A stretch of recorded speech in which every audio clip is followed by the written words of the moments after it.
¿Cómo se construye la identidad étnica en Guatemala? Definición y construcción de la etnia ladina. Nosotras somos Fátima Lucía Peña y Ana María Pérez. Imagina vivir en una tierra rica en historia y diversidad cultural, pero donde tu identidad no encuentra un lugar claro. Esta es la realidad de muchos en Guatemala, especialmente aquellos que se identifican como ladinos. Primero, conozcamos un poco de su historia. Surge como un término particular durante la colonia para agrupar a aquellos individuos mestizos que estaban fuera del sistema de castas. En el siglo XVIII, la población ladina rural creció, compuesta por mestizos y mulatos que vivían en haciendas, rancherías y asentamientos fuera del control colonial. Aunque estos ladinos eran explotados, disfrutaban de cierta libertad de movimiento y no pagaban tributos, convirtiéndose en una fuerza social significativa. A finales del siglo XVIII, el término ladino había evolucionado para incluir a mestizos, mulatos, indígenas que adoptaban la lengua y cultura españolas, afrodescendientes y, en ciertos contextos, a españoles empobrecidos. La definición variaba según la región y las circunstancias socioeconómicas, reflejando la complejidad de las identidades étnicas y sociales.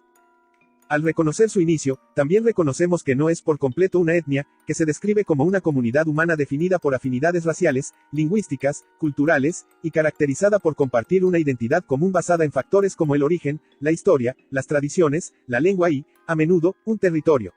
Es aquí donde nos topamos con otra gran interrogante: si ladino no es en sí homogéneo, ¿cómo puede construir parte de nuestra identidad como una sola característica?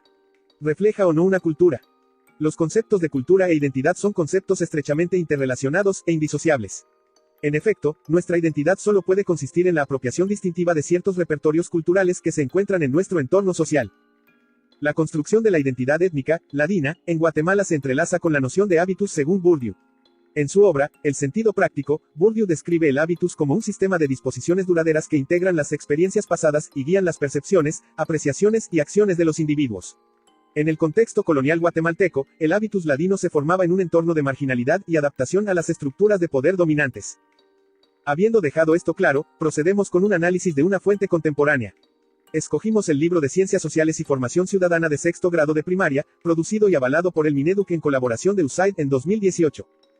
Este mismo presenta a los ladinos como principalmente mestizos y descendientes de europeos, favoreciendo lo occidental sobre lo indígena y contribuyendo a la invisibilización de las culturas indígenas. Yolanda Aguilar, antropóloga guatemalteca, critica esta visión diciendo que lo ladino ha significado negación. La identidad ladina oculta las opresiones históricas al negar uno de sus orígenes para afirmar el otro. Esta estrategia busca ajustarse a las normas dominantes, sacrificando la autenticidad cultural. Las actividades propuestas por los libros de texto incluyen la creación de afiches culturales y discusiones sobre la diversidad. Si bien estas actividades pueden ser útiles para fomentar la reflexión y el diálogo sobre la diversidad cultural, es importante reconocer que podrían carecer de un enfoque crítico más profundo. Por ejemplo, la creación de un afiche podría simplificar en exceso la complejidad de las culturas representadas, mientras que las discusiones sobre la discriminación podrían beneficiarse de un análisis más amplio de las estructuras de poder y las injusticias históricas que influyen en las relaciones interculturales en Guatemala. Vale la pena cuestionarse sobre por qué se perpetúa este enfoque, y, sobre todo, cuestionarse por los intereses de quién. No podemos consolidarnos, como ladinos, en un pueblo, porque no lo somos, aunque todos compartamos el ser guatemaltecos, es decir, la nacionalidad. En conclusión, destacamos que la identidad ladina es el resultado de un proceso histórico complejo que ha sido moldeado por factores socioeconómicos, políticos y culturales a lo largo del tiempo. Esta identidad no es estática ni homogénea, sino que ha evolucionado con el tiempo y ha sido influenciada por una variedad de elementos, incluidas las relaciones de poder y la hegemonía colonial.